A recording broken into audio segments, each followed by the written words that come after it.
저는 올해 나이 이제 59이 된 광주에서 한국화를 그리는 화가입니다. 예. 여기 앞에 있는 그림이 5월 21일 1시. 예. 발포 후 5월 21일 예, 발포. 발포. 후라고 제가 알고 있는데 이 그림을 그리게 된 배경이나 이 그림을 있게 한 5.18 당시에 고3이었다고 제가 알고 있는데 어떤 상황이었는지 그 이야기를 좀 해주셨으면 합니다. 예, 지금 제가 이렇게 쓰고 있는 작업실이 80년 5월에 제가 고등학교 3학년 신분으로 이렇게 살았던 집이에요. 지금 제 작업실이 되어 있는데, 그러니까 제 작업실이 여기 도청에서 이 정도 되는 이 정도가 저희 이제 이게 이제 저희 작업실이 집인데, 그러니까 가까웠죠. 도청하고 굉장히 가까워가지고 80년 5월에 어떤 민주화에 대한 국민적 열망이 있었지 않습니까? 그리고 당시 이제 전남대학교 학생들과 광주 시내에 있던 대학생 선배들이 그 전에 금남로 분수대에서 민주화 성리하는 것도 제가 이제 학교 등하굣길에 같이 참가하고 또 구경도 했었고, 그리고 5.18 항쟁의 거의 전 과정을 사실 이제 이곳저곳을 이렇게 다니면서 제가 볼 수가 있었죠. 근데 이제 그게 가장 어떻게 보면은 비극의 극단에 이루었던 상황이 저는 이제 발포라는 상황으로 이렇게 생각을 하고 있었고, 누구나 또 그렇게 생각할 부분인데, 근데 제가 이제 그때 아침 밥을 먹고 저희 집에서 나와가지고 이쪽 부분에 나와 있었어요. 카톨릭 센터. 그때는 카톨릭 센터였죠. 네, 그때는 카톨릭 센터였고 5월 항쟁의 어떤 가장 중심되는 격전지였는데, 그럴 때 이제 사람들이 어마어마하게 많이 나와 있었고, 이미 18일, 19일, 20일을 통해 가지고 많은 비극적인 일들이 일들과 어떤 항거들이 이제 이 금남로를 중심으로 있었고, 이때는 이제 도지사하고 면담을 주선해서 개헌건축과 이렇게 팽팽한 어떤 그런 과정에서 있으면서 계속 대치 상태였어요. 근데 이제 갑자기 1시 정도에 점심 식사를 막 마쳤을 무렵한 그런 시각에 이제 발포가 이루어졌죠. 그때 충격을 제가 지금도 잊을 수가 없고, 제가 이제 당시에 어린 마음에도 그림을 그리고 있었기 때문에 그림을 그려야 됐다고 생각을 하고 결심하고 있었던 예민한 사춘기 청소년 시절인데, 내가 앞으로 화가가 돼서 그림을 그리면 이것을 꼭 내가 그림으로 그려보고 싶다라고 하는 그런 욕구가 있었던 것 같아요. 어린 마음이지만. 그래가지고 이제 제가 2017년에 그것을 기억하고 또 자료들을 뒤져서 이것을 그림을 그렸죠. 예. 제가 본 5월 미술 중에 이 그림 안에 헬리콥터가 직접 예. 발포하고 있는 그림은 이 그림이 한 점밖에 없다고 제가 예, 알고 예, 있는데 예. 그거는 일부러 의식해서 그린 건지 설명을 좀 해주시죠. 그때 네. 제가 이제 애초에는 여기 헬리콥터가 없었어요. 그림을 거의 완성된 시점에서 이게 전일 빌딩에서 헬기 흔적이 발견됐다는 뉴스가 나오더라고요. 그래가지고 저는 사실 제가 이제 주 사는 데가 이렇게 동명동이다 보니까 이쪽으로는 가본 적이 별로 없어요. 이렇게 넘어가지고 이쪽 충청도. 예, 이쪽은 안 가고, 이쪽에서도 너무나 일이 많이 벌어졌기 때문에 주로 이쪽에서만 있다 보니까, 근데 대부분 헬기 사격기 불로동, 광주 천변, 또 기독병원 근처에 이렇게 되더라고요. 그러니까 저는 이제 그쪽을 안 가봤으니까 몰랐죠. 근데 명확하게 여기서는 증거가 있었으니까, 그래서 나 이걸 넣어야 됐다 해가지고 이걸 이제 그려놓은 거의 완성된 상태에서 헬기를 집어넣었죠. 나중에. 그러니까 제가 이제 그림을 이렇게 끝내기 전에 이렇게 헬기 사격 얘기가 나오는 게, 이걸 꼭 넣었으면 좋겠다는 생각을 했었고 이제 이걸 집어넣었죠. 근데 이걸 넣음으로써 훨씬 더 그림이 더 뭐랄까 역동감이랄까 그런 걸 좀 더 있었던 것 같아요. 제가 이 그림을 봤을 때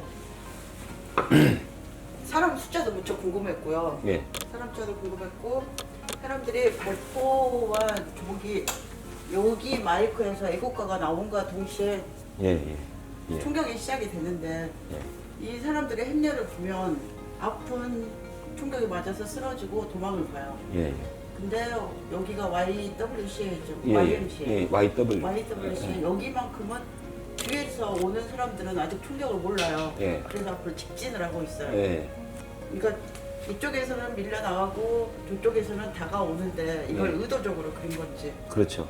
예. 어떤 걸 표현하려고 하신 거죠? 그러니까 이제 저는 인물을 이제 그리면서 세 가지 흐름을 생각을 했어요. 여기 앞에 계신 분들은 이제 미처 이제 그때는 설마 총을 쏘겠느냐 공포탄으로 위협 정도 하겠지라고 생각했다가 앞에 계신 분들은 총에 맞아가지고 어쩔 수 없이 희생을 당하신 경우고 그때 이제 그 총소리를 듣고 사격이 이루어진다고 생각하니까 다들 옆 골목으로 이렇게 뒷길로 다 숨었죠. 근데 이제 이쪽에서 있었던 분들은 소리를 듣고 이제 놀라는 거죠. 예. 근데 다 이제 도청 쪽을 주시를 하는 거고 그리고 여기서 도망을 이렇게 피했던 사람들이 총이 무서워서 집으로 뭐 뿔뿔이 흩어졌냐 그게 아니에요. 총알이 안 나오는 지점에 가서는 다 발걸음을 못 치고 뒤돌아서 가지고 분노하는 거예요. 예. 이제 이 분노한 사람들이 우리도 총을 가져야 된다 해가지고 이제 시 외곽이나 이런 데를 가가지고 총을 가지고 나오죠. 이제 그 단계의 그 상황을 제가 이제 어줍지 않게 그림으로 그렸는데요. 예. 이게 이제 도망을 칠 때는 그 필사적으로 총알을 피하기 위해서 도망을 가지만 이제 이 YWC 정도가 되면 사람들이 방향을 다 트는 거죠. 이렇게 방향을 돌리는 거죠. 이 그림 안에서 계엄군이 정조준 시위대 정조준에서 사격하는 걸 눈에 보이거든요. 예. 그러니까 이제 그때 제가 들었던 총소리는 이제 저는 이제 앞에 있지 않으니까 소리로 더 기억을 하는데 처음에는 그냥 콩 붓듯이 다다다당 쏘다가 나중에는 뭐라 그러죠? 한 발씩이라 그럴까? 그건 조준. 예, 조준 사격이었던 것 같아요. 근데 제가 이제 조준 사격 한 것은 보지를 못했는데 이제 그 기록들을 보니까 빌딩 옥상에서 조준 사격을 했다고 이렇게 나오고 그래서 이제 그 기억과 그때 당시에 사료들을 토대로 이렇게 그림을 그렸죠. 이 그림 이전에 예. 이 시간대별로 봤을 때 이 총격 이전의 그림도 있다고 제가 들었거든요. 예. 그거 설명을 좀 해주시죠. 예. 제가 한 작가님 그림을 볼 적에는 그림은 대부분 사람들이 관람하고 감상한다고 생각을 하잖아요. 예.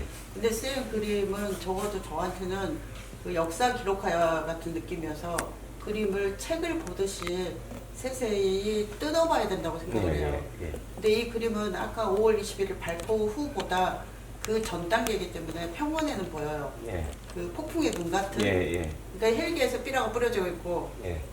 시민과 계엄이 대치 상태긴 한데 굉장히 그 긴박감, 예. 치열함 이런 게 보여요. 근데 이 그림을 먼저 그리시고 21일 발포를 나중에 그리셨나요? 예. 이건 이제 2010년에 그린 겁니다. 10년에. 그리고 이제 저건 2017년에 그렸으니까 7년의 과정이 이제 시간적 거리가 있는 그림인데요. 이제 요것은 발포 전에 이루어졌던 당시의 그 대치 상황을 이렇게 그린 겁니다. 예, 그래서 이렇게 계엄군들이 이렇게 도열에 긴장되게 이렇게 도청을 지킨다고 이렇게 있는 거고, 이제 긴박감을 느끼는 헬기가 와가지고 도청에 있는 문서들이나 이런 것들을 빼고, 그리고 당시에는 이제 헬리콥터가 수시로 이렇게 낮게 떠 있었어요.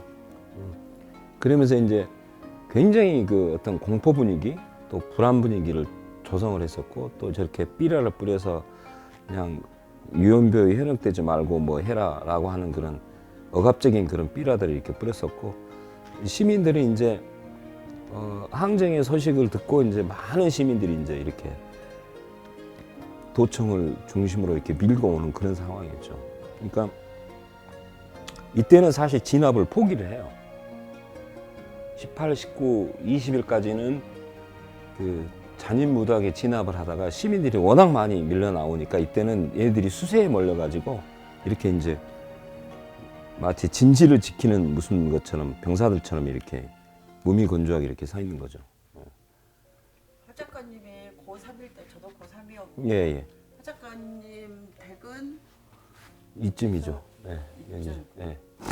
그러면 제가 다닌 학교 저 전남여고죠. 여기 예, 예, 예, 예. 전남여고를 다녔는데 저도 이런 상황을 목도를 했는데 예. 사실은 40년 전의 기억이라서 건물이나 위치나 이런 것들이 머릿속에만 있지 분명해요. 예. 근데 이 그림과 21일 발포 전과 발포 후를 보면 그 건물 위치나 뭐 생김새 이런 것들이 너무 정확하게 되어 있는데 이런 건 어떻게 하신 건가요? 자료를 뒤졌죠. 인터넷 검색도 하고요. 예. 하고 또 제 기억에 의존해서 이게 뭔가 이후에 지어진 건물 같다 하는 것은 이제 자료를 뒤졌고, 이제 요게 YWCA인데 이때만 해도 인터넷 검색 기능이 별로 발달하지 않아서 그 YWCA를 못 찾겠더라고요. 안 나와 있어가지고. 이게 5.18 83년에 없어져 버린 건물인데, 그래서 이제 2017년에는 보다 더 정확한 사진이 있어가지고 저렇게 그렸고, 이때는 이제 하다 안 돼가지고 이제 이렇게 그렸는데, 이 동부경찰서도 5.18 직후에 없어진 건물이고, 예. 또 여기가 지금은 이제 빌딩들이 들어섰는데, 그때 당시에는 제 친구가 이 골목에 살아가지고 여기를 이제 자주 왔다 갔다 해가지고 그때 느낌의 이런 이 양치열 지붕 건물들이 있고 다방들이 있고 하는 자전차포 있고 하는 그 기억을 생각해서 이제 그린 건데, 그러니까 제가 이런 그림을 그릴 수 있었던 게 뭐냐면, 제가 여기서 거의 뭐 어렸을 때부터 그 태어나다시피 뭐 60년 가까이를 50년, 60년을 살았기 때문에 그 기억에 다 한 번씩은 하여튼 들어가 봤던 길들이고, 제가 이제 서속 초등학교를 다녔고 중앙초등학교를 자주 놀러 갔었고 전남여고에 수시로 다녔고, 뭐 이런 전일 빌딩은 무슨 도서관도 있고 무슨 미술관도 있고 많이 했었고, 이 일대가 다 이제 제가 어렸을 때 유년기, 청소년기의 어떤 공간이다 보니까 기억이 다 있는 거죠. 예.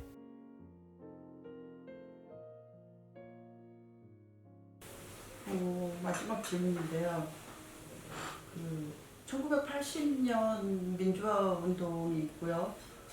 90년대로 넘어가면서 민중미술 태동을 거쳐서 완전한 활발성이 이루어질 때, 그 안에서 선생님은 민중미술 화가로 이제 분리 안에 들어오긴 하지만, 예. 선생님의 작품을 보면, 그러니까 여기서 말하는 민중미술은 그냥 일반적인 통념적인 민중미술인데, 선생님 작품을 보면 민중미술보다는 대부분 5월 미술이 많아요. 5월 미술이라고 하는 건 이름은 제가 이렇게 편리상 5.18 민중항쟁을 나타내는 그림들을 이야기해요. 근데 선생님한테 민중미술과 5월 미술의 다른 점? 아니면 5월 미술을 지속적으로 선생님이 그리려고 하는 그런 이유가 있는지, 아니면 있다면 선생님의 5월 항쟁이 선생님 삶에 어떻게 깊숙이 들어왔는지, 그리고 삶의 방향을 어떻게 바꿨는지, 그런 이야기를 듣고 싶어요. 질문이 좀 다양한데 이제 두 가지 정도로 줄이면, 어떤 민중 미술이 가지고 있는 어떤 의미 속에서의 나, 그다음에 5월 항쟁이 하성입이라는 개인에게 화가로서 그 작품 활동을 하면서 어떤 영향을 미쳤는가라고 하는 이제 그 질문을 두 가지로 정리를 하자면, 저는 사실 민중 미술이라고 하는 개념 규정 자체를 저는 제 개인적으로는 별로 인정하지 않는 편이거든요.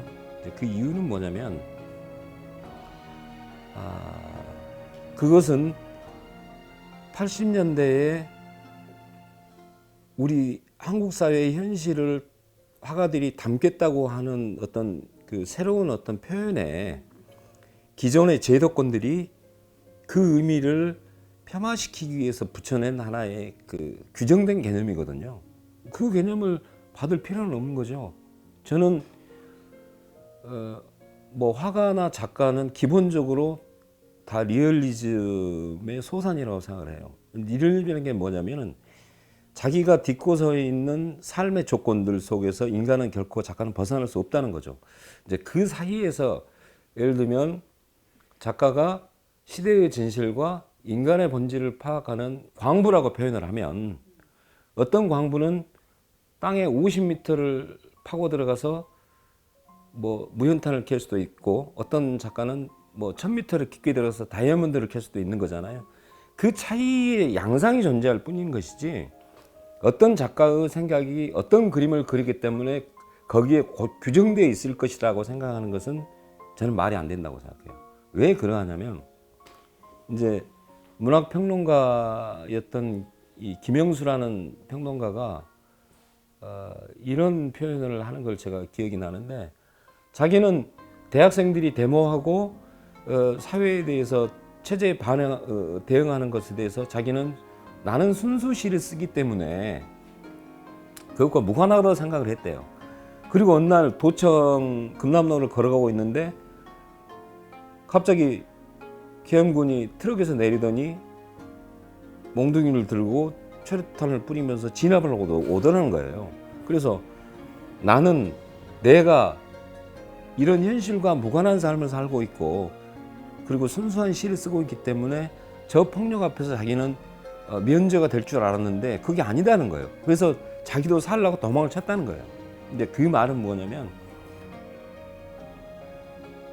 모든 개인은 그 사회에 속해 있고 그 사회가 규정한 어떤 그 시기의 어떤 조건 하에서 벗어날 수가 없는 거잖아요. 뭐 자기 관점에서 이제 뭐 어떤 경중의 차이나 의식의 확장과 어떤 축소의 그것을 겪을 뿐이지. 그래서 저는 민중 미술이라고 하는 것은 굉장히 받아들이고 싶지 않다. 그리고 저는 제가 어떤 그림을 그리면서 민중을 의식하고 그렸던 그림은 단 한 점도 없어요. 저는 단지 제 기억 속에서 있었던 상징적이고 의미 있는 것들을 찾아서 그리려고 했죠. 그리고 저는 뭐 풍경도 많이 그렸고 또 뭐 어떤 정치적인 어떤 의미가 담겨지지 않는 뭐 인물화도 많이 그렸고 또 그런 것도 그리기 때문에 그런 측면에서 그렇고 5월 그림을 많이 그렸던 것은 제가 19에 5.18 겪었잖아요. 그러니까 저는 벗어날 수 없는 5.18 세대의 전형적 작가예요. 그리고 가장 감수성이 예민한 시기에 역사적인 항쟁의 사건의 한 복판에서 그걸 목격을 해버렸잖아요. 제가 어떻게 그걸 벗어나고 헤어날 수가 있었겠어요. 그건 저의 모든 의식을 사실 지배해버린 사건이죠. 그러니까 그것을 통해서 세상을 보게 되는 눈이 생겨버린 거죠. 그러니까 그것을 이제 굳이 지금 이제 시간이 지나서 정리를 해보면 나의 삶이 타인의 삶과 결코 무관하지가 않다. 우리 모두는 무언가로부터 다 연결되어 있다. 그러면 내가 이것을 의식적으로 끊어내고 뭐 거기서 도피하고 그런 삶을 사는 게 과연 가능할 것인가? 그리고 가능하다고 하는 것이 과연 나의 삶과 우리가 모두가 꿈꾸는 인간의 존엄의 가치와 어떻게 일치할 수 있는가라고 생각을 했을 때 그건 벗어날 수 없는 것이고 이것은 어떻게 보면은 시대의 불행이고 국가의 불행이고 이것을 피해를 겪었던 사람들이 모든 사람에게 불행이지만 저는 작가에게 있어서는 아주 중요한 하나의 모티브를 준 거다. 그래서 이것을 보다 더 의미 있게 확장시켜 발전시켜 나가는 것이 나의 또 의무이기도 하고 나의 과제이기도 하다 이런 생각을 했죠.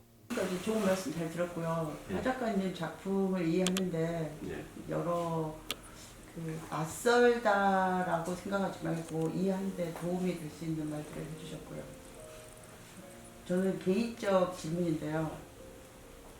그 아까도 비슷한 말씀을 하시긴 하셨는데 5.18이 나의 삶을 어떻게 변형을 시켰는지, 그리고 이제 조금 있으면 환갑이 되잖아요. 60이 되는데 60 후 삶은 어떻게 될 건지 작가로서 삶을 이야기해 주시면 좋겠어요.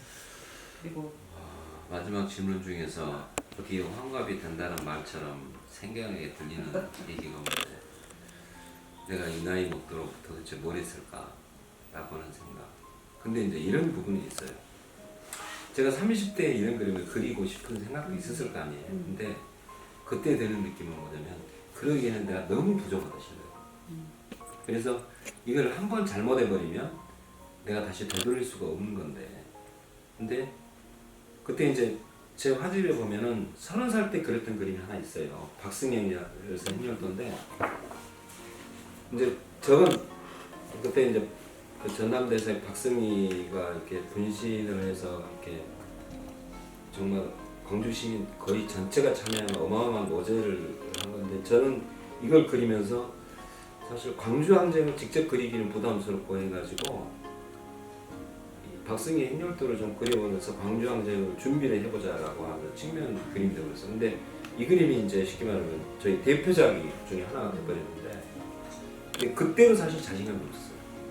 그리고 지금도 그렇게 제가 자신감이 충만한 상태는 아니에요. 근데 이제 환갑이 됐다고 내일 모레 환갑이라고 얘기하시니까 이게 체력이 문제가 되더라고요. 이게. 과연 내가 이제 더 이렇게 나의 그 게으름과 가장된 겸손, 게으름이 포장된 겸손만 떨다가는 인생이 이대로 끝나볼 수도 있겠구나. 그래서 이제 더 이상은 미루면 안 된다고 시작을 했는데, 어떤 사람은 그러더라고요. 왜 아직도 5.18이고 왜 아직도 윤상원이냐고 얘기를 하더라고요. 그래서 제가 이렇게 얘기를 했죠. 자, 우리가 5.18 얘기했지만 5.18 올해가 40주년인데 40주년을 통틀어서 우리가 기억 속에 남은 5월 그림이 과연 몇 개나 되느냐라고 얘기하니까 정말 빈곤하더라고요. 그렇다면은 광주를 사는 작가들한테는 이게 이제 하나의 과제가 놓여진 거죠. 그리고 저는 우리가 광주 항쟁을 알지만 저도 아직 광주 항쟁을 모르고, 제가 윤상호를 알지만 아직도 저는 윤상호를 잘 모른다고 생각해요. 그리고 그렇게 위대한 삶을 살았던 개인의 삶을 더 탐구하는 노력을 일생을 다해서 하다가 가주는 것, 나는 그것이 저한테 주어진 어떤 징검다리에 하나의 돌을 놓는 역할을 하는 거라고 생각하고, 제 딸과 제 후배들과 앞으로 자라날 이 땅의 아이들이 이런 사람이 살고 같다라고 하는 것을 기억해야 된다고 생각해요. 그리고 제가 정말 하나의 한 점의 후회와 의심을 갖지 않는 것은 윤상훈이라는 사람을 공부하면 공부할수록 탐구하면 탐구할수록 감탄하게 되는 측면이 있어요. 저도 30이라는 나이 경험했는데 30이라는 젊은 나이에 이런 삶을 과연 살 수 있을까? 이런 사람은 없다. 너무나 많은 사람들이 별처럼 아름다운 삶을 살아서 오늘의 우리 인생이나 우리 그 공동체를 유지 발전시켜 갔지만, 그 중에 윤상호는 우리 가까이 있었던 사람이잖아요. 가까이 있었던 사람, 저 사람과 나하고도 무언가로부터 연결되어 있었을 텐데 그 연결된 끈을 잘 찾아서 또 이걸 형상화 시켜내는 것이 제 의미이기도 하지만 저에게 복된, 아주 축복된 하나의 그 작가로서는 영광된 일이죠. 그래서 그걸 하려고 합니다. 근데 이제 환갑이 됐는데 제가 이제 사례를 다해서 제가 물리적으로 붓은 놓은 날까지 광주항쟁도 그릴 거고 노무현 대통령 노제도 그릴 거고. 기대하겠습니다. 예, 감사합니다.